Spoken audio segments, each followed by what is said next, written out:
저는 이 시대를 가리켜서 홍수의 시대라고 말합니다. 온갖 것이 넘쳐납니다. 정보도 지식도 넘쳐납니다. 제가 어떤 통계를 보니까 책도 넘쳐나더라고요. 여러분, 하루에 200권이 넘는 책이 출판된답니다. 그러니까 1년이면 8만 권이 넘는 책이 출판되는 거지요. 그러고 보면 우리가 이름조차 모르는 책이 나왔다가 사라지는 것을 생각해 볼 수가 있지요. 그런 의미에서 정말 대단한 책이 있습니다. 자그마치 10년 동안 아마존에서 베스트셀러에 올랐던 책입니다. 독일 사람인데 에크하르트 톨레라는 사람이 쓴 지금 이 순간을 살아라 라는 제목의 책입니다. 그 책의 내용은 간단합니다. 핵심은 뭐냐? 현재에 집중하라 라는 겁니다. 흔히 사람들은 불행한 과거에 집착하고 또 아직 오지 않은 미래에 대한 염려, 두려움으로 빠져 있는 경우가 많다라는 것이지요. 그래서 가장 소중한 현재를 놓치고 있다라는 겁니다. 과거도 미래도 다 접어두고 현재에 집중하라. 현재를 가치 있게 여기고 오늘에 집중하는 삶을 살아라 라는 그런 내용입니다. 여러분, 사실 이 에크하르트 톨레가 그 얘기를 하기 전에 우리 예수님께서 이미 그 말씀 하셨지 않습니까? 마태복음 6장 34절에 이렇게 말씀하셨어요. 내일 일을 위하여 염려하지 말라. 내일 일은 내일 일이 염려할 것이요 한날의 괴로움은 그날로 족하니라 라고 했습니다. 자, 그러면 주님, 우리가 오늘 어떤 일에 집중하기를 원하실까요?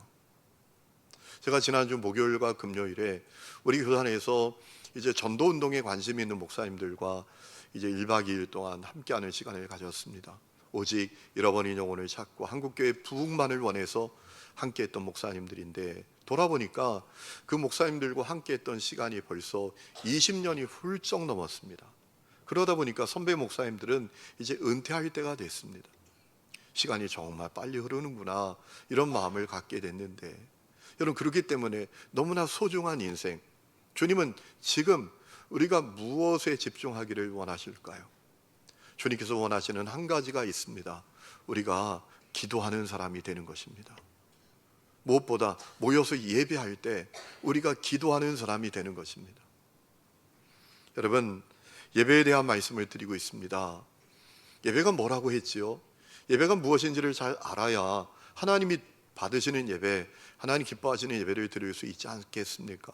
예배가 뭡니까? 하나님께서 내게 베풀어 주신 은혜에 응답하고 반응하는 것이다 라고 했습니다. 특별히 하나님께서 내게 베풀어 주신 그 창조의 은혜, 여러분 생각해 보세요. 언제 우리가 하늘을 요구했습니까? 언제 우리가 공기를 요구했습니까? 언제 우리가 저 푸르른 나무들을 원했습니까? 들판에 있는 먹거리들을 우리가 요구했습니까? 우리는 요구한 적이 한 번도 없는데 하나님께서 다 창조하셔서 우리가 그것을 누리고 살도록 해주셨어요. 이것은 예수를 믿든지 안 믿든지 다 주신 은혜입니다. 여러분, 그 은혜에 반응하고 응답하는 것이 예배입니다. 또한 우리를 구원해 주셨습니다. 전적으로 타락하여 죄와 저주 가운데 살던 나를 구원하셨습니다. 나를 위해서 독생자를 보내시고 그 독생자가 이 십자가에 매달려 피 흘려 죽는 독생 희생제물이 되게 하시고, 죄는 내가 졌는데 예수께서 내 죄값 다 치르게 하심으로 말미암아 우리를 구원해 주셨습니다. 얼마나 놀라운 은혜입니까? 예배는 그 은혜에 반응하고 응답하는 것입니다. 여러분, 그 반응과 응답은 예배에 있어서 여러 형태로 드러나는데 그 가운데 하나가 지지난주에 말씀드렸던 찬양이다 라는 것입니다. 그리고 그 가운데 하나가 우리가 예배 가운데 기도하는 것입니다. 여러분, 사실 기도는 예배 가운데만 하는 것이 아니라 우리가 평생 해야 할 것이죠. 여러분, 주님은 우리가 기도하라고 말씀하셨습니다. 그리고 우리가 기도하면 반드시 응답하시겠다고 약속하셨습니다.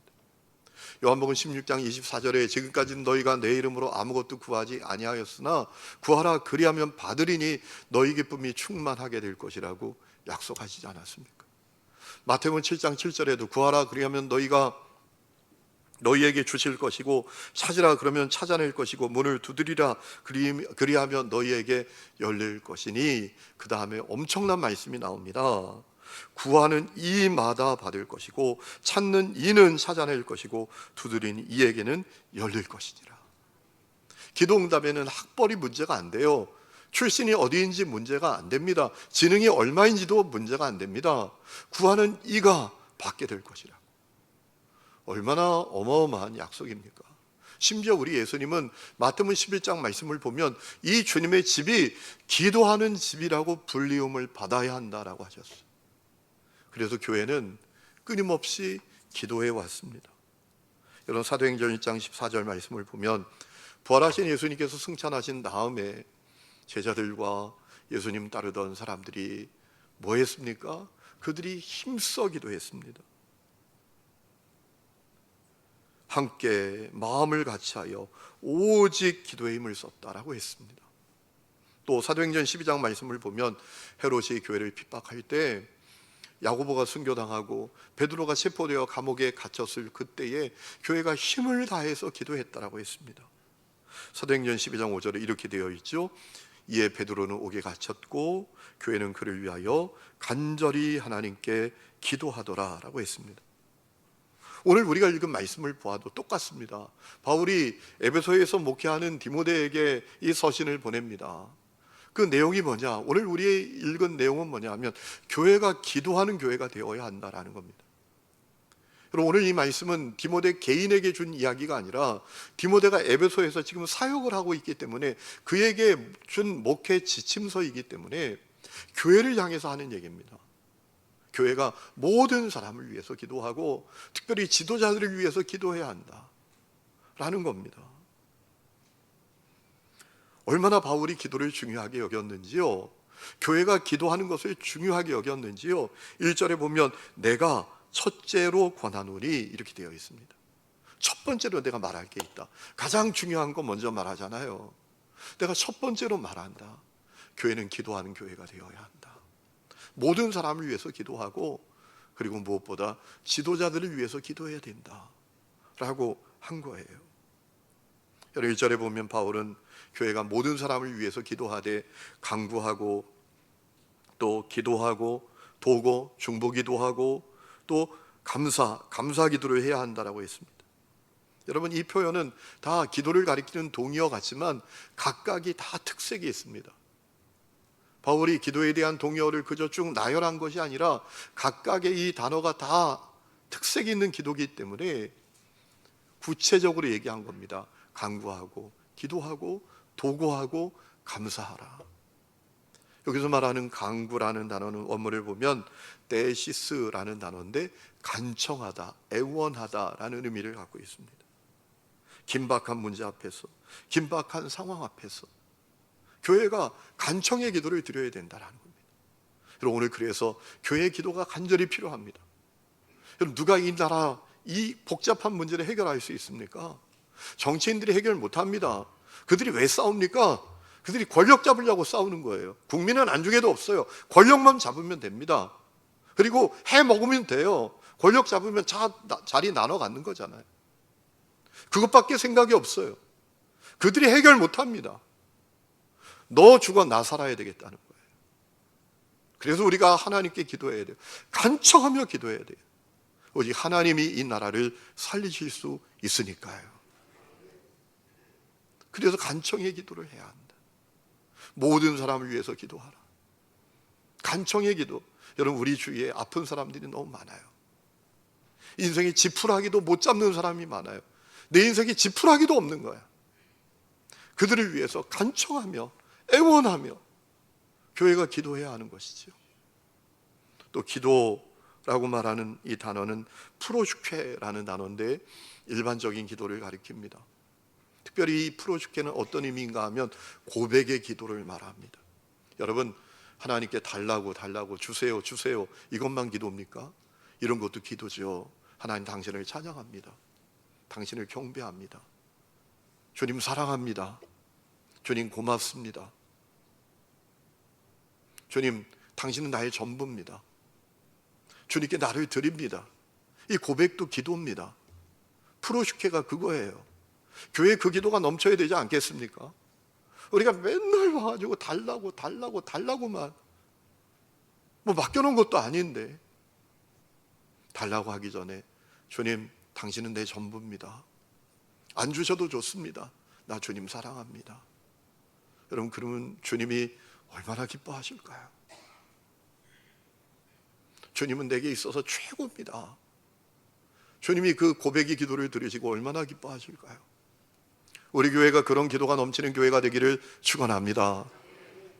또 도고는 중보기도입니다. 엔톡세이스라는 단어인데 중보기도입니다. 다른 사람을 위해서 드리는 기도. 그리고 감사라는 단어는 원문에 유카리스티아라는 단어인데 감사의 기도입니다. 내게 주신 은혜에 감사하는 기도를 말합니다. 자, 2절에 특별히 왕들과 높은 지위에 있는 사람들을 위해서 기도하라. 왜냐하면 우리가 그렇게 기도할 때 경건하게, 고요하게, 평안하게 살아갈 수 있기 때문이다 라고 했습니다. 여러분, 이 말씀 속에서 우리는 바울의 중요한 한 가지 확신을 발견할 수 있습니다. 바울은 한 가지 중요한 확신을 가졌습니다. 주님은 교회의 기도를 통해서 놀라운 일을 이루신다. 주님은 교회가 기도함으로 주님과 함께 일하기를 원하고 계신다. 바울에게 이 확신이 있었던 겁니다. 주님은 교회의 기도를 통해서 놀라운 일을 하실 수 있다. 여러분, 이 확신이 바울에게 있었습니다. 그래서 교회로 하여금 모든 사람을 위해서 기도하라. 교회가 모든 사람의 구원을 위해서 기도하면 모든 사람이 구원받는 그 놀라운 역사가 일어난다라는 겁니다. 여러분, 4절에 뭐라 합니까? 하나님 모든 사람이 구원을 받으며 진리를 아는데 이르기를 원하시느니라 라고 했습니다. 하나님 원하시는 게 있습니다. 모든 사람이 구원받는 겁니다. 그럼 그렇기 때문에 교회가 모든 사람을 위해서 기도하면 모든 사람이 구원받는 하나님의 역사를 하나님은 행하실 수 있다라는 겁니다. 또 교회가 지도자들과 권력자들을 위해서 기도하면 하나님께서 그 권력자들의 정치에, 그들의 행정에 개입하셔서 국민들이 평화롭게 행복하게 살 수 있는 그 길을 여신다라는 겁니다. 기도하면 그 역사가 일어납니다. 기도하지 않으면 여러분 어떤 일이 일어날까요? 고학력자들이 외국인 노동자로 가서 서러움 겪고 정말 불쌍하게 살아가는 거예요. 여러분, 그런 나라들이 많잖아요. 고학력자예요. 그런데 그들이 이 나라에 와서 얼마나 비참하게 서러움을 겪으면서 삽니까? 그런데 지도자를 위해서 기도하면 자기 국민들이 그렇게 되지 않아도 평안하게, 행복하게, 품위 있게, 여러분 오늘 말씀에 고요하게 라는 말씀을 원문을 보면, 시각하면 품위 있게 살 수 있다라는 것이죠. 여러분, 그렇기 때문에 교회가 함께 모여서 기도하는 것이 바울은 하나님 보실 때 가장 선한 것이고 가장 기뻐하실 만한 것이라고 했어요. 3절에 이렇게 말하잖아요. 이것이 우리 구주 하나님 앞에 선하고 받으실 만한 것이다. 세 번역을 이렇게 번역했습니다. 이것이 뭘 말하는 겁니까? 교회가 모든 사람을 위하여 기도하고 지도자들을 위해서 기도하는 그것은 우리 구주 하나님 보시기에 좋은 일이고 기쁘게 받으실 만한 일이다라는 겁니다. 주님이 교회 기도를 통해서 일하시니까요. 그래서 성경을 보면 교회는 기도하는 교회였습니다. 그런데 그 기도가 그냥 목사가 하는 기도, 대표 기도자가 나와서 하는 기도가 아니라 온 성도들이 함께 드리는 기도였다라는 것입니다. 그게 교회의 예배였어요. 여러분, 초대교회 예배는 아주 간단했습니다. 모여서 하나님 찬양하고 성경 읽고 말씀의 가르침을 받고 기도하는 거였습니다. 그들은 그것을 유대교 회당에서 배웠습니다. 초기 기독교 공동체는 예배를 어떻게 드려야 되는지 구체적으로 배움을 받지 못했습니다. 그래서 유대교 회당에서 유대교인들이 예배 드리는 것 보고 저렇게 예배 드리면 되겠구나 라고 생각하고 예배를 드렸던 것입니다. 여러분, 유대교 회당에서 유대인들은 어떻게 예배를 드렸을까요? 자료를 찾아보면 이렇습니다. 하나님께 행하신 일을 읽고 시편으로 찬양하고 기도를 드리고 말씀을 들었다라고 했습니다. 여러분, 이 회당 예배 흔적들이 성경에 많잖아요. 누가복음 4장에 보면 우리 예수님이 회당에 가셔서 이사야 말씀을 펼쳐놓고 읽으시지 않습니까? 그게 회당 예배의 한 부분이었습니다. 사도행전 13장에 보면 바울이 살라미라는 곳에 가서 회당에 가서 하나님의 말씀을 전하지 않습니까? 그 회당 예배였어요. 그런데 문제는 1세기가 지나지 않아서 기독교인들이, 예수 믿는 사람들이 다 회당에서 추방되어졌지요. 그러나 예배는 계속되었고 그 예배의 중심에 기도가 있었습니다. 사도행전 2장 42절에 이렇게 되어 있죠. 그들이 사도의 가르침을 받아 서로 교제하고 떡을 떼며 오로지 기도하기를 힘쓰니라. 세 가지 모습의 예배가 있었다라는 겁니다. 말씀이 있었고, 기도가 있었고, 성만찬이 있었다라는 겁니다. 여러분, 주 150년경에 기록된 문서가 하나 있습니다. 우리가 역사적인 자료와 문서를 통해서 이 교회 예배의 중심이 기도였구나라는 사실을 확인할 수 있는데요. AD 150년에 저스틴 마터라는 사람이 쓴 제1변증론이란 자료에서 우리가 그 근거를 찾을 수 있어요. 거기 보면 초대교회 성도들이 예배를 어떻게 드렸는지 개략적으로 알 수 있는데요. 그들이 성경을 봉독하고 말씀을 듣고 감사와 중보의 기도를 하고 성찬식을 행했다, 이렇게 기록되어 있습니다.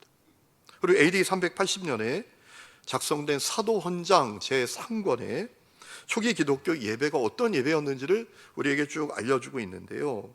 이렇게 되어 있습니다. 예배 중에 성경을 읽고 말씀의 가르침을 받고 기도의 순서가 있었다라고 했습니다. 그런데 주목해야 될 것은 그 기도가 중보 기도였어요. 그리고 그 기도의 주체는 목회자가 아니라 온 성도들이 함께 기도하는 거였습니다. 여러분, 그 기도의 내용까지 다 기록되어 있습니다. 세상의 평화와 복을 위해서, 거룩한 교회를 위해서, 교구와 모든 감독들과 교역자들과 권세자들을 위해서, 땅의 소산을 위해서, 병든 자, 옥에 갇힌 자, 유배 중인 자들을 위해서, 아이들을 위해서, 그리고 모든 사람들을 위해서 기도했다, 이렇게 기록되어 있어요. 여러분, 우리는 이 사실을 통해서 아주 중요한 사실을 발견할 수 있지요. 기도는 예배에 있어서 너무나 중요하다. 그리고 그 기도는 온 성도들이 함께 참여하는 기도였다라는 것입니다.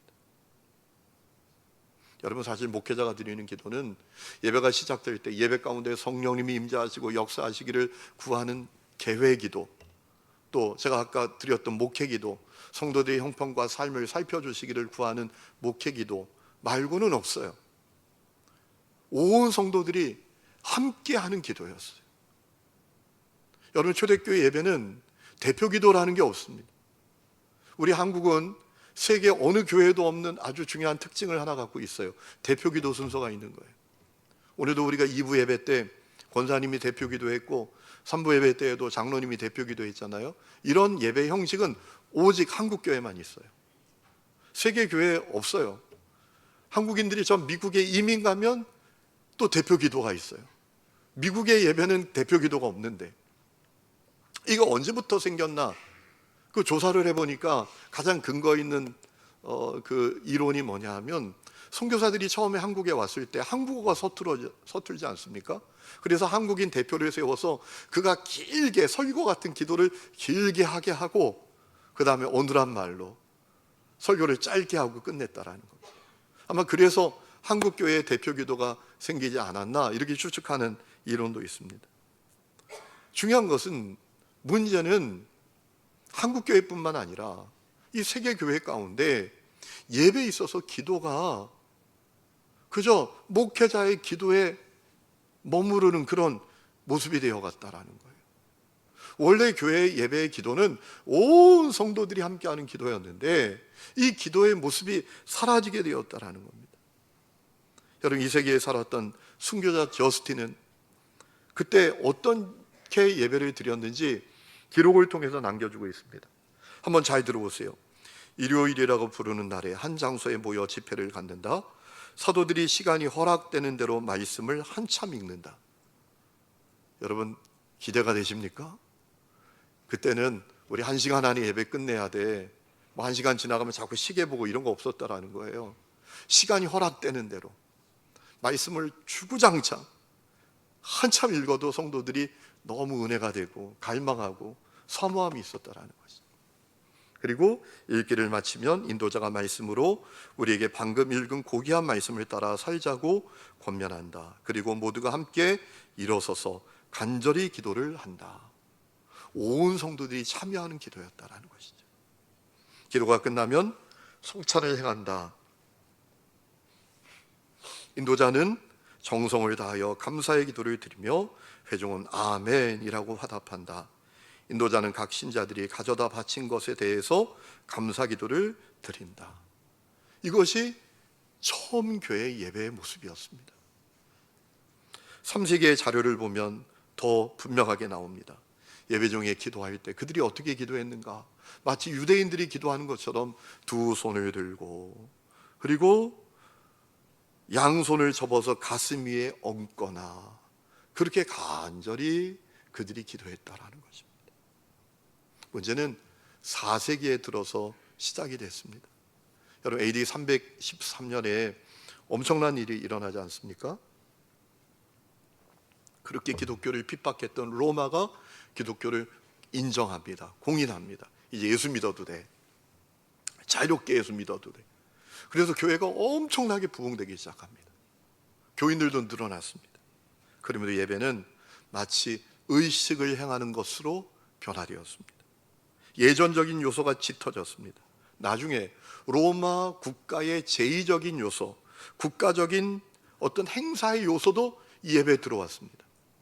예배가 딱 시작이 되면 뒷문이 쫙 열리고 앞에 사제가 맨 먼저 나오고, 그 다음에 예배 섬기는 사람들이 나오고, 그 뒤에 성가대가 쭉 행진을 하면서 예배당에 들어오는 이 국가의식 같은 국가의식이 교회 예배에 들어오는 모습도 생겨나게 되었습니다.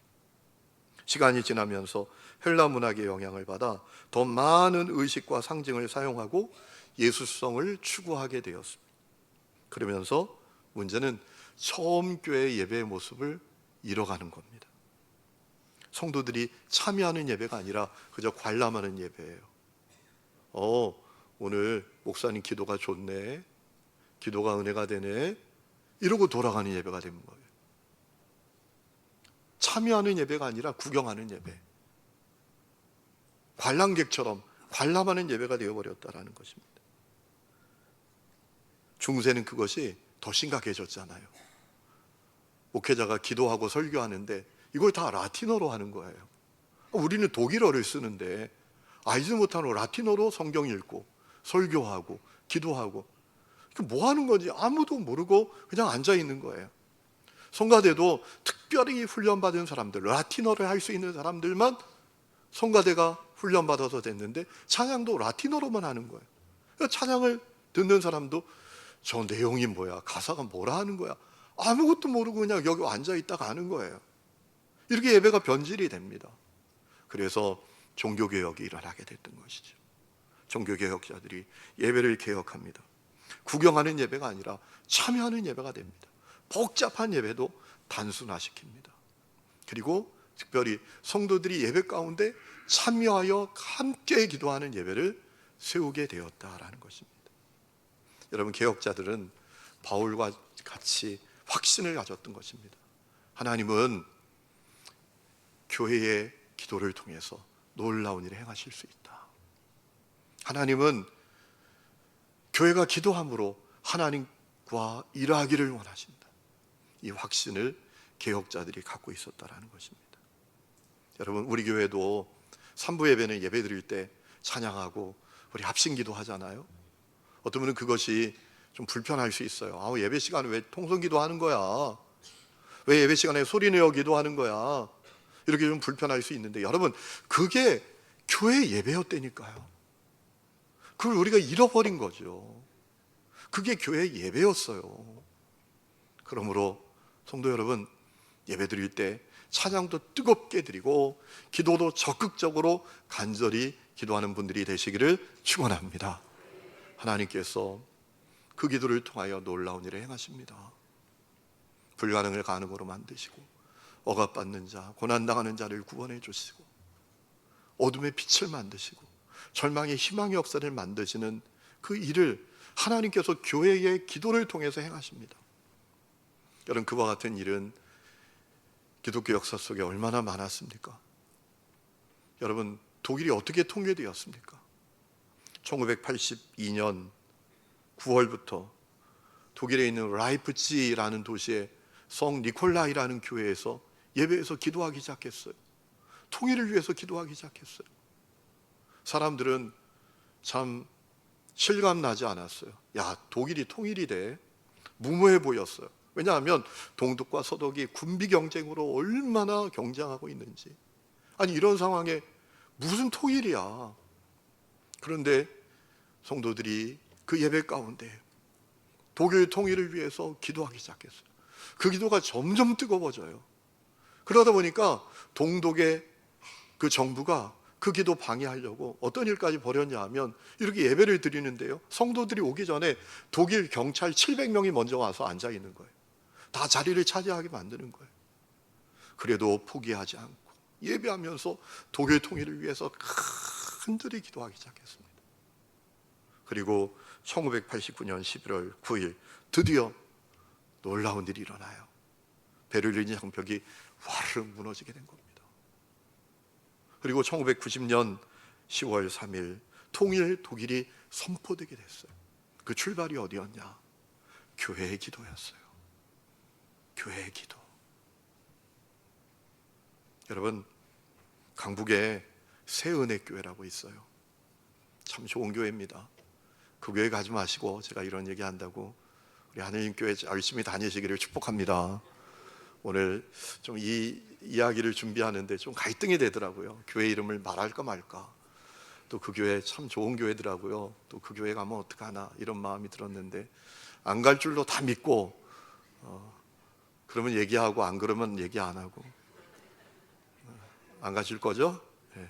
새은혜교회라고 있어요. 예전에 강북제일교회라고 불렀지요. 이 교회를 섬기던 목사님 가운데 윤덕순 목사님이 계십니다. 이분이 1988년에 뇌출혈로 쓰러지셨어요. 3년 동안 말을 못합니다. 몸은 마비가 되었습니다. 얼굴은 일그러지고 기억을 상실해서 자식도 알아보지 못하는 상태가 됐어요. 와, 엄청난 일이 일어난 거죠. 놀라운 것은 교회가 그런 목사님을 포기하지 않고 함께 기도합니다. 예배 가운데도 간절히 기도하고요. 또 24시간 기도실에서 기도하는 분들이 계셨어요.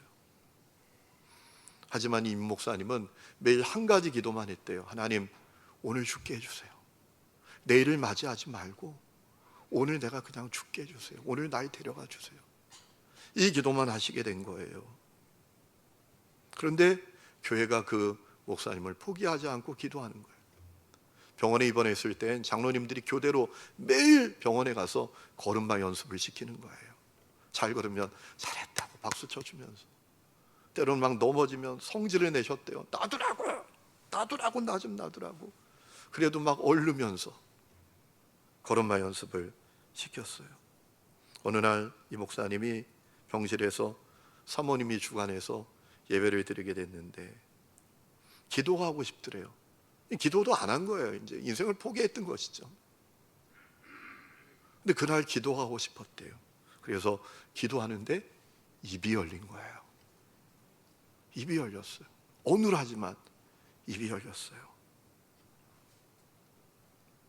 교회가 기쁨으로 가득했어요. 와, 목사님 입이 열렸다. 그리고 장로님들이 이 목사님 등을 떠미는 거예요. 목사님 한마디만 하고 내려와도 좋으니까 이제 강단에 서세요. 한마디만 하고 내려와도 돼요. 이 목사님이 절망이에요. 아니, 이제 입이 떼어졌는데, 그것도 어눌하게 말할 뿐인데, 그것도 애써서 얘기해야 한마디 하는데 무슨 설교입니까? 또 죽고 싶어지는 거예요. 그래서 기도원에 올라갔습니다. 기도도 안 돼요. 기도원 앞에 강물이 흘러가는데 그냥 그 강물에 빠져 죽고 싶더래요. 그래서 뭐 기도도 못하고 시간 다 보내는 게 된 것이죠. 그리고 내려오기 전날이에요. 이분이 기도하는데 하나님이 욥을 책망하시는 것처럼 책망하기 시작하시는 겁니다. 야, 너 목사가 돼가지고 그렇게 불평과 원망만 하고 있냐? 너 네 몸 반 돌아오게 해줬잖아. 세상엔 몸 전체가 마비되어서 사는 사람도 많은데 또 몸 절반 들어왔잖아. 입술도 절반은 돌아왔잖아. 야, 반만 돌아왔다고 못할 게 뭐 있냐? 냄새를 못 봤냐? 보지를 못하냐? 음식을 못 먹냐? 너 그런데 어떻게 목사가 돼가지고 그렇게 불평과 원망만 하고 있냐? 이런 하나님의 엄청난 책망이 오는 거예요. 그래도 그날 회개가 터졌어요. 하나님께 그냥 눈물 콧물 다 쏟으면서 이분이 회개하게 되었지요. 또 이렇게 책망을 하시더래요. 야, 꼭 일사천리로 잘 말해야 말하는 거냐? 어느라고 천천히 말해도 전해지지. 그래서 그냥 회개를 하고요. 그리고 이분이 성경을 읽기 시작했답니다. 기억도 사라져가지고 성경을 읽어도 이게 뜻이 뭔지를 모르는 거예요. 단어도 무슨 뜻인지가 기억이 안 나는 거예요. 그래서 사전을 갖다 놓고, 한글 사전을 갖다 놓고, 성경 사전을 갖다 놓고 이분이 읽는 거예요. 근데 이것도 잘 안 돼요. 그래서 몇 번이나 그 성경 사전, 한글 사전을 집어 던졌대요. 못해 먹겠다고. 차라리 그냥 포기하는 게 낫겠다고. 그런데 그 고비를 다 이기고 성경을 읽기 시작했는데 자그마치 성경을 25번을 읽게 되신 거예요. 그러나 어느 날 마치 전자회로가 끊어졌다가 불이 번쩍 나면서 연결되듯이 기억이 살아나더래요. 그리고 입이 열리기 시작을 하는 거예요. 그래서 강단에 서게 됐어요. 말씀을 전하게 된 겁니다. 놀라운 것은 1년 만에 600명 출석하던 교인이 3,000명이 된 거예요. 600명 출석 교인이 3,000명이 된 겁니다. 그래서 6번 설교하게 된 거예요. 그래서 교인들이 우리 목사 이러다가 또 병난다 싶어서 3,000명 들어가는 예배당을 짓자. 한 번에 그냥 설교하고 끝내시게. 그래서 지금의 예배당이 지어지게 됐더라라는 것입니다. 사랑하는 성도 여러분, 하나님께서는 기도하라고 말씀하셨고요, 기도에 응답하신다고 약속하셨습니다. 주님, 우리가 기도하기를 원하세요. 특별히 예배 가운데 그냥 우두커니 있다 가지 말고, 대표 기도하는 분, 오늘 장로님 기도가 좀 은혜가 되는데 이러고 돌아가는 사람이 아니라 내 입을 열어 모든 사람을 위하여, 나라를 위하여, 고난받는 사람을 위하여, 아픈 사람을 위하여, 지푸라기도 잡지 못하는 사람을 위하여 기도하는 교회가 되기를 원하고 계십니다. 주님은 그런 기도를 통해서 놀라운 일을 이루실 것입니다. 여러분이 그와 같은 분들이 다 되시기를, 아니 우리 교회가 예배 가운데 기도하는 교회가 되기를 주님의 이름으로 축원합니다.